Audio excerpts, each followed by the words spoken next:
তবে যে যাই বলো, এই বৃষ্টির দিনে কাপড় শুকানো ব্যাপারটা কিন্তু মোটেই সহজ না। কাপড় শুকানো মানে যুদ্ধ করাও এই একই ব্যাপার। সকাল সকাল কেউ যদি মনে করো যে আকাশ ঝলমলে করছে, রোদের রোদময়, বাহ! তাহলে কাপড়গুলো ভিজিয়ে দিই। ব্যাস ভেজা মাত্র কাচাও হয়ে গেল। যেই তুমি মেলে দেবে, ঠিক আছে?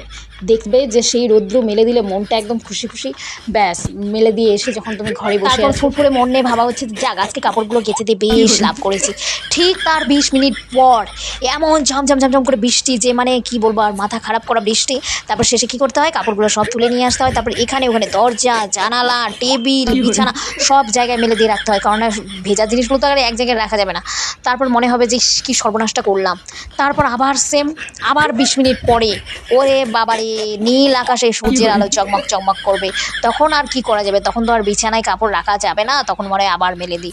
সেম আবার ২০ মিনিট, সত্যি এই গত ৩ দিন ধরে সেম জিনিস চলছে। ২০ মিনিট হয় রোদে দিচ্ছ, ২০ মিনিট পর বৃষ্টি, বৃষ্টি দেখলেই ২০ মিনিট পর আর রোদ। যারা যারা ছাদে কাপড় মেলো, কোনো অপশান নেই, তাদের তো অবস্থা খারাপ। হাঁটুর ব্যথা ছাড়া কোনো গতি হবে না, মাথায় নষ্ট।